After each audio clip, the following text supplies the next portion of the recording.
The tractor was sitting behind Halverson Farm Equipment on a Tuesday morning in April of 1961, tagged with a piece of cardboard that read, "Scrap" in black paint. Vernon Holt saw it from the county road through the chain-link fence and pulled his truck over. He was 47 years old, had farmed 160 acres outside Warrensburg, Illinois, in Macon County his entire adult life. His 1946 John Deere B had thrown a rod the previous October, coming out of the field on the last day of corn harvest. The engine seized on the county road a quarter-mile from the shed. Vernon had left it there overnight and come back with a chain the next morning. The repair estimate from a machinist in Decatur, $340. He didn't have $340. He'd been farming with borrowed equipment since November. His neighbor Earl Gentry had a Farmall M he used for heavy work and a Ford 8N he didn't mind lending. The 8N was adequate for light field work. It wasn't adequate for everything, and it wasn't his. And Gentry needed it back when he needed it back. Planting was 6 weeks out. The tractor behind the fence was a 1952 Allis Chalmers WD. Burnt orange paint, faded to the color of old brick where the sun had worked on it. The right rear fender was dented and sprung loose from the bolt on one side. The seat pan had rusted through in the center. Someone had laid a piece of plywood across it and left it. The front tires were low. The battery had been pulled out entirely, leaving the box empty and the cables coiled on top of the drawbar. Vernon stood at the fence for a while. Then he went inside. Walt Halverson had been selling Allis Chalmers equipment in Macon County for 12 years. His showroom held a row of new D14s and a WD-45 that had been on the floor since January. He was on the phone when Vernon came in. He set the receiver down, asked what he could do for him. Vernon said he'd seen the WD out back. Halverson said it wasn't worth his time to explain everything wrong with it. The starter motor was seized and burned. The battery was sulfated past recovery. The magneto housing was cracked. The fuel system had been sitting long enough that the carburetor and sediment bowl were gummed through with varnish. Compression, he said, was probably gone too, though he hadn't tested it, because the starter wouldn't turn the engine over, and he wasn't going to have a mechanic spend half a day finding that out. He said a scrap hauler from Decatur had offered $40 for it. Vernon asked if he'd take $55. Halverson looked at him for a moment. He said that was more than scrap and less than the aggravation of fixing it. He said he'd take $55. He wrote the bill of sale on a notepad and signed it. Vernon paid cash. He borrowed Earl Gentry's flatbed trailer that afternoon and drove back to Halverson's to load the Allis. Getting it onto the trailer took 2 hours. The front wheels steered freely, but the right rear brake had locked and the tractor pulled left every time they pushed it. They used a come-along attached to the trailer's front rail to walk it up the ramp. The sprung fender caught the ramp edge and bent further. Vernon worked it back by hand before they tied down the chains. He drove home at 35 miles an hour with the Allis on the trailer behind him. He passed the Halverson lot on the way out. The new D14s were visible through the showroom window. He put the Allis in the equipment shed that evening and left it for 3 days. He had field work to finish with the borrowed 8N before Gentry needed it back on Thursday. He disked 40 acres and returned the Ford on Wednesday evening. Thursday morning, he went to work on the Allis. The fuel sediment bowl was the first thing he pulled. Glass bowl, brass fitting, a filter screen inside meant to catch debris before it reached the carburetor. The screen was coated solid with amber varnish, old fuel reduced to lacquer by 2 or 3 years of sitting in a warm shed. He soaked the bowl and screen in a coffee can of carburetor cleaner for 45 minutes, then scrubbed it with a toothbrush from the house. 4 passes. The screen came clear. The carburetor needle valve was gummed the same way. He pulled it, soaked it in the can, cleaned the jet passage with a strand of wire from a bread bag. reassembled. Set the mixture screw to 1 3/4 turns out from seated. Factory specification for the WD's carburetor, written on the inside cover of the service manual he'd borrowed from the Macon County Library in Decatur. The magneto housing was cracked along the upper casting, as Halverson had said. A hairline crack, not through the points cover, not into the magneto itself. Vernon pulled the points cover and found the contact gap set at about 12 inches, slightly wide. He filed the contact faces with the striking strip from a matchbook, an old shop trick that cost nothing, and reset the gap to .010 with a feeler gauge. He filled the battery box with a salvage 6-volt battery pulled from a 1957 International pickup he'd parted out the previous spring. Terminals matched. He put it on the trickle charger overnight. The starter motor was seized, as Halverson had said, burned commutator, armature frozen. A rebuild shop in Decatur would charge $45. Vernon set the starter on the workbench and left it there. He drove to the hardware store in Warrensburg instead. 3/4-inch hemp rope, sold by the foot. He bought 8 feet at 7 cents a foot, 56 cents. The Allis Chalmers WD carried a belt drive pulley on the left side of the engine, forward of the rear axle, a standard fitting on that era of tractor, designed for running belt-driven equipment like grain elevators and threshing machines. The pulley was 12 inches in diameter, smooth-faced steel. Vernon looped the rope around it twice, left a tail hanging free on the near side, and confirmed the timing mark on the flywheel was set correctly. Throttle to fast idle, choke to half, fuel petcock open. He pulled the rope. Nothing. He rewound it around the pulley, checked the choke setting, pulled again. Nothing. He pulled the distributor cap and looked at the rotor. The contact tip was lightly corroded. Not bad, but enough to interrupt spark at cranking speed. He cleaned it with 2 strokes of 220 grit sandpaper. Replaced the cap. Rewound the rope. Third pull. The engine fired on the compression stroke, caught, ran rough for 4 seconds, while the carburetor cleared varnish residue from the jet and smoothed out. Blue smoke from the exhaust stack while the oil warmed, then clearing. Oil pressure climbed to 35 pounds. Temperature gauge started moving. Vernon stood in the shed with a rope in his hand and listened to the engine. He let it run 20 minutes. Then he put it in gear and drove it out of the shed into the April morning. He planted 160 acres of corn that spring with the Allis and a 4-row planter borrowed from his brother-in-law in Forsyth. Planting ran 11 days. He rope-started the tractor every morning. It caught on the first pull 7 days out of 11.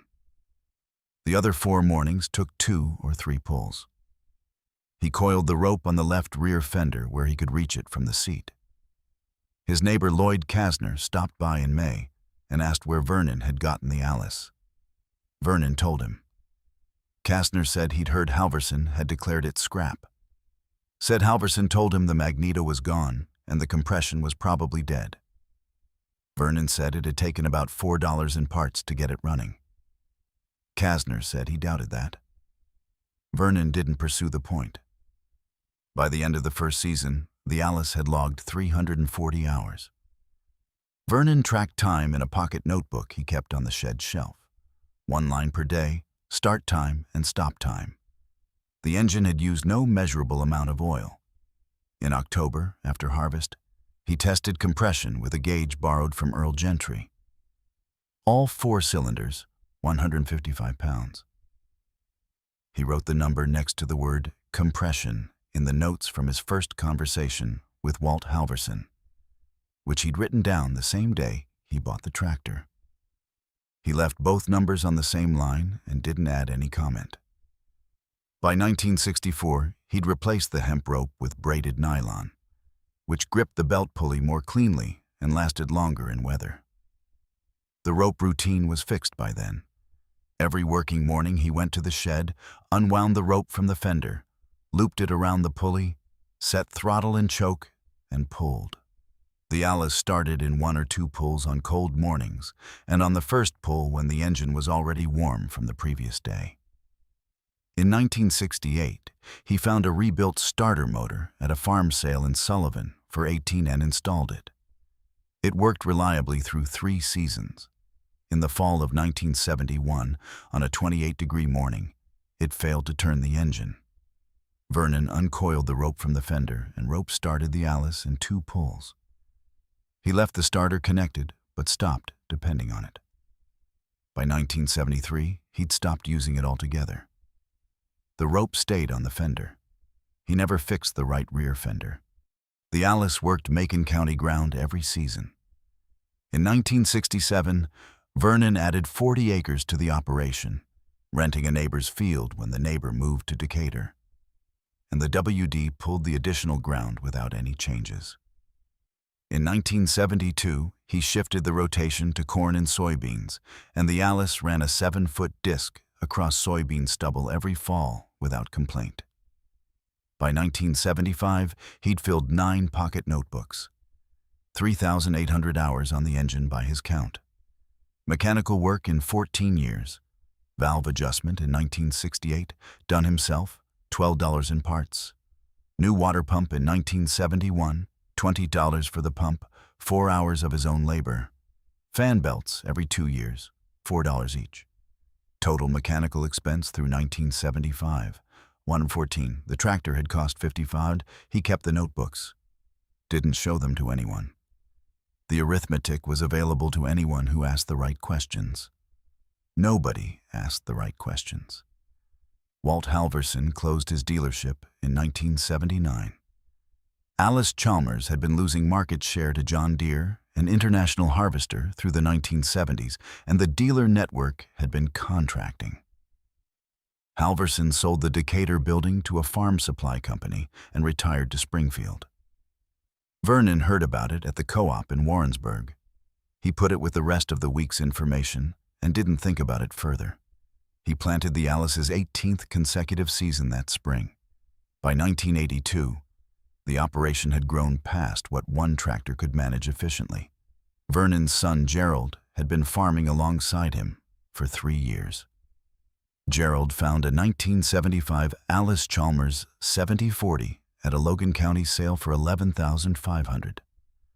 A 4-wheel drive row crop tractor with 3 times the horsepower of the WD. He bought it in February. The old WD moved to a secondary role.